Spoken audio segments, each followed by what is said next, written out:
Olá, meu nome é professora Fátima Santoro e vamos hoje aqui tratar de despesas extraordinárias de condomínio. Para quem interessa esse tema?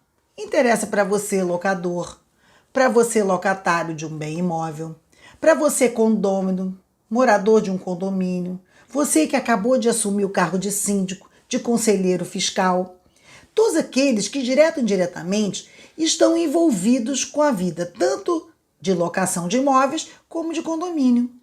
A lei de locações é a lei 8245 de 91, uma lei audaciosa, inovadora, muito interessante.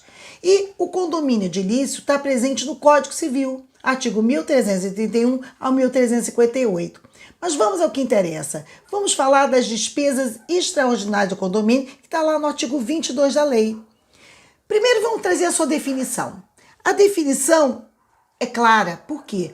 Lá no artigo 22, inciso 10º diz: é dever do locador pagar despesas extraordinárias de condomínio. E logo em seguida, no seu parágrafo único, ele define o que vêm a ser essas despesas extraordinárias. Por despesas extraordinárias de condomínio, se entende aquelas que não se refiram aos gastos rotineiros de manutenção do edifício. Ou seja, não são as despesas de manutenção e conservação, são aquelas ligadas diretamente ao patrimônio, que vão valorizar o patrimônio. E aí o código, através da lei 8245, ele traz de forma exemplificativa que despesas são essas. Um detalhe interessante, a lei de condomínio e corporações, a lei 4.591 de 64, apesar de tratar de condomínio, não declina sobre despesas, quais são essas despesas ordinárias e extraordinárias de condomínio.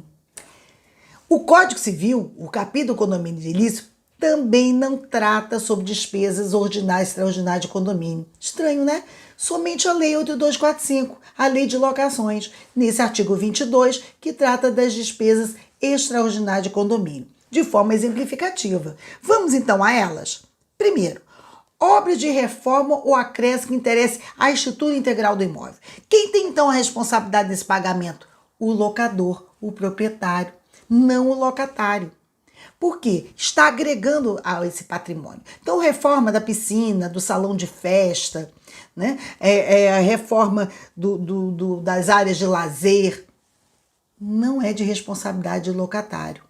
O administrador de imóveis tem que estar atento ao administrador de condomínio, no exemplo daquele condomínio, de algum condomínio, de, ao gerar o boleto, colocar bem claro: condomínio, fundo de reserva de forma discriminada, despesa, às vezes é hipótese, despesa extraordinária, ou cota extra. Se ele coloca a cota extra, pode ser de despesa ordinária ou extraordinária. Então, o administrador do imóvel ou o próprio proprietário tem que estar atento se aquela despesa poderá ser cobrada do locatário ou não. Essas, de acordo com o artigo 22, não pode o locador cobrar do locatário. Continuando. Pintura das faixas, empenas, postos de areação e iluminação, bem como das esquadrias externas. Também não posso cobrar do locatário. Você, locador, tem que arcar com essa despesa, né? A pintura da fachada do prédio, das empenas, né? Não posso repassar para o locatário. Está expresso no artigo 22 da Lei 8245 de 91. Ainda como despesas extraordinárias. Obras destinadas a repor as condições de habitabilidade do edifício. Por quê? Ele está agregando, né? Precisa ter alguma reforma que venha trazer o melhor estado de habitabilidade daquele prédio. Não posso repassar para o locatário. Indenizações trabalhistas e previdenciárias pela dispensa de empregados ocorrida em data anterior ao início da locação.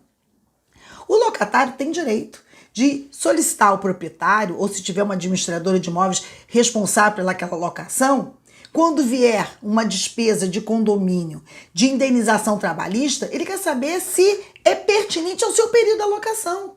Porque se for de uma rescisão de um período anterior, ele não é responsável. Então, isso tem que estar expresso no balancete do condomínio para que facilmente o locador possa providenciar esse pagamento e, até se for o caso de for do período da locação, demonstrar para o locatário a sua responsabilidade. Outra despesa extraordinária: instalação de equipamento de segurança, de incêndio, de telefonia, de intercomunicação, de esporte e lazer. Responsabilidade do locador. Quem vai pagar a compra do interfone, do portão elétrico da portaria, né?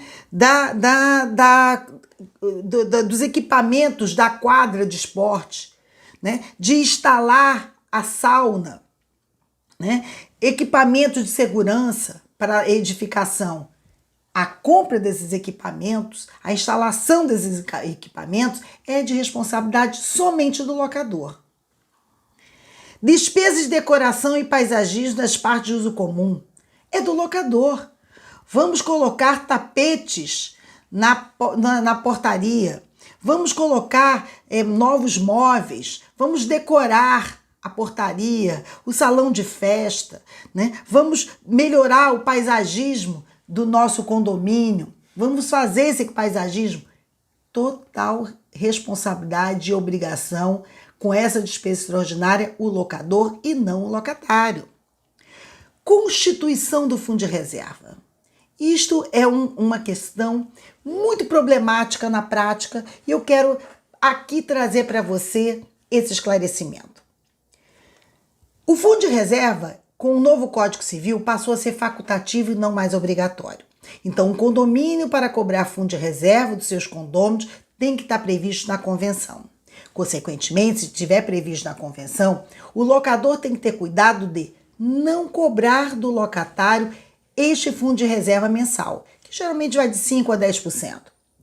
Terá um momento que ele poderá, ele locador, cobrar do locatário este fundo de reserva. Sabe quando? Quando ele é utilizado para cumprir uma despesa ordinária do condomínio, que oportunamente nós vamos conversar sobre as despesas ordinárias que estão previstas na mesma lei 824/591, no artigo 23. Então, vamos imaginar que chegou o final do mês e o síndico está sem caixa. Equivocado, porque não deve se fazer isso, mas infelizmente acontece, ele vai lá no fundo de reserva e tira o dinheiro para pagar a folha dos empregados. Por quê? Porque os demais condôminos não estão aceitando fazer rateio de saldo devedor, alegando, não quero pagar a conta do inadimplente. E aí, ele, tendo aquele dinheiro, ele vai lá e usa.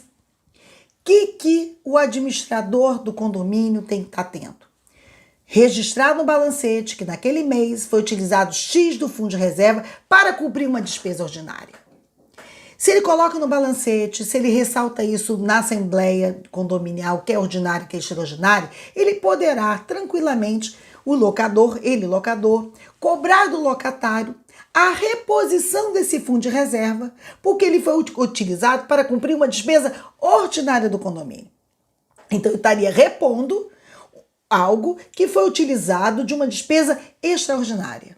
Ele foi beneficiado no primeiro momento, não gerou cota extra, despesa ordinária para ele a mais, para esse locatário, mas no mês seguinte vai ter que repor.